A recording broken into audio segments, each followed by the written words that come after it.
Kate Mercer awoke to silence, not the peaceful kind, but a silence so complete it pressed in on her skull. London was never quiet, ever. But this morning, there were no cars outside, no bin lorries, no shouting, no children, only the tick of her wall clock stuck at 0000. Her phone wouldn't connect, no calls, no messages, no Wi-Fi. When she checked her contacts, every name had vanished, just a blank screen where her world used to be. She got dressed, called for her cat, no answer. Momo always waited by the fridge first thing, but the flat was empty. Even the air tasted wrong, like dust and ozone. Kate opened the front door. Camden was still. The shops were open, lights on. Tables and chairs sat neatly outside cafes. A delivery scooter leaned against the curb, helmet on the ground like its rider had evaporated. Pigeons gathered silently on rooftops. She stepped into the street. "Hello," she called out. Her voice echoed too far, too long, like the city was hollow. She wandered through the market, stalls full but untouched. A radio played a pop song to no one. She passed a newsstand. Today's paper was still warm from printing. No people, no bodies, no answers. She walked to King's Cross. 20 minutes in, she noticed her phone's clock kept resetting itself every few minutes. No GPS, no time, just static. At the station, trains stood idle. The departure board blinked random letters and numbers. On the concourse, luggage sat abandoned. Coffee cups steamed beside half-eaten pastries. She screamed just to hear her own voice. No one came. She returned to her flat. Lights still worked. Fridge hummed.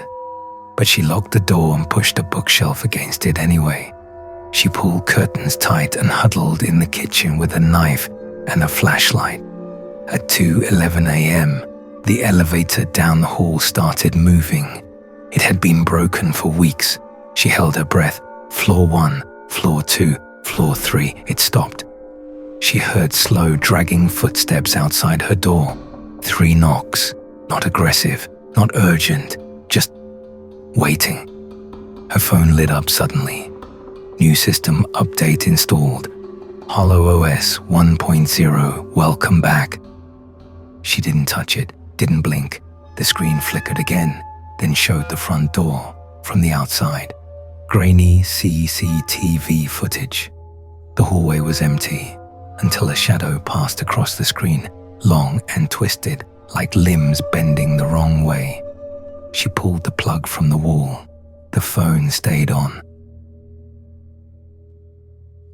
Day 2.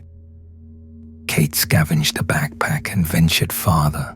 She found a city untouched but utterly abandoned. Trafalgar Square, Westminster, empty, frozen like a paused film. She reached the Thames. The river barely moved. No boats, just a faint lap of water. On Westminster Bridge, she found dozens of pairs of shoes, lined up neatly in rows. Children's, adult, all facing east, as if they'd stepped out of them and vanished. She tried every phone she found. Every screen read the same. You were not supposed to wake up. That night, she didn't go home. She broke into a small travel agency and curled up behind the desk. She heard music, an old jazz tune, coming from somewhere upstairs, but the building had no second floor. At 3:43 a.m., the mannequins in the clothing shop across the street turned. They had been facing the windows earlier. Now, they all faced her, one arm raised, pointing. She closed her eyes. The music stopped. The mannequins stayed like that until morning. By the 4th day, Kate no longer called out for people. There were none. She marked her path with a red chalk, crosses on door frames, lampposts, the backs of her hands, just to know where she'd been. But some mornings, the marks were gone. erased, smudged, or worse, moved. She saw her own symbol once drawn on the inside of a window she hadn't entered. She no longer questioned the silence. It wasn't empty anymore. It was watching and listening. Every night, she found a new place to hide. She avoided her flat now. Too many dreams there. Dreams that felt like memories. Dreams where she was back in the real London, full of people, but no one could see her. They walked through her, smiled at her and bled from their eyes, repeated the same phrase over and over, "We made room for you." She didn't know what it meant. On the 7th day, Kate woke up in a museum. She had barricaded herself inside the Natural History Museum after dark, figuring the stone walls and locked gates would keep her safe. She was wrong. She opened her eyes to find a mannequin beside her bedroll, one of the display models from the Victorian exhibit. But its plastic face was wrong now, melted like wax too close to flame. Its head tilted sharply toward her, mouth slightly open, arms raised in a gesture of pleading or welcome. She screamed. Her echo rang through the museum halls. Somewhere, glass shattered. In the next room, the dinosaur skeletons were gone.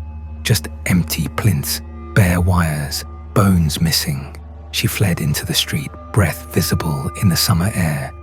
From a rooftop above, she saw figures, dozens, standing in stillness, facing her, watching. She blinked. They were gone. That night, something entered her dream.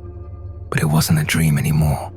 She stood in the middle of Oxford Street, covered in fog.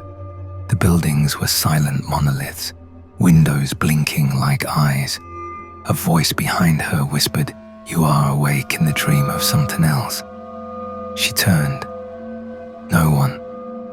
But the air rippled, as if something enormous had just passed by, inches from her face.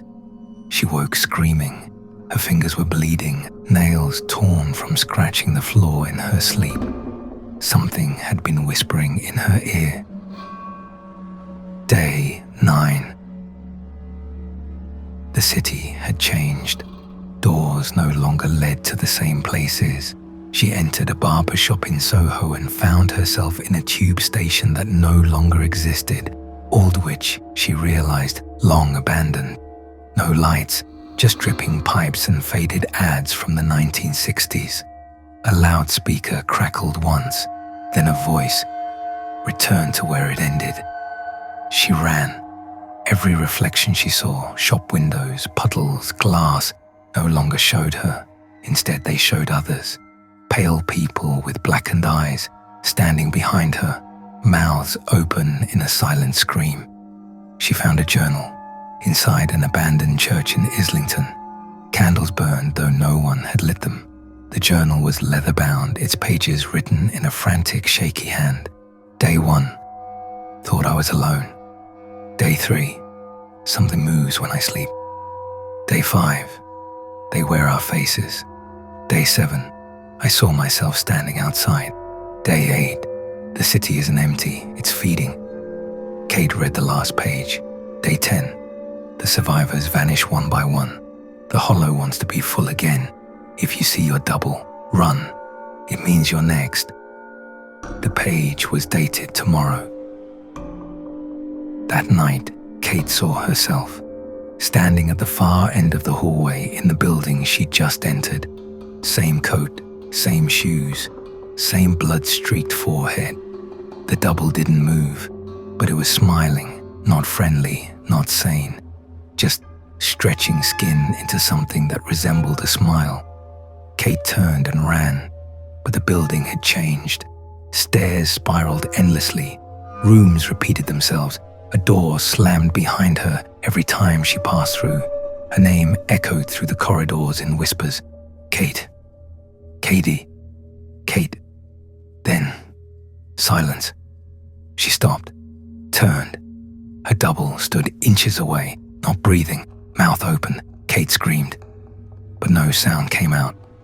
The double leaned in and whispered in her own voice, "It's your turn to sleep." She woke up in her flat. Warm light, morning birds. Momo curled on the bed. It was all normal again. She laughed, cried, ran to the window. People below, traffic, life. She turned on the TV, news anchors chatting about the weather. Her phone buzzed. New message. "How was the dream?" Kate stared. Then the TV flickered. The anchor stopped mid-sentence, tilted her head, smiled into the screen, and whispered, "We're still waiting for you to wake up."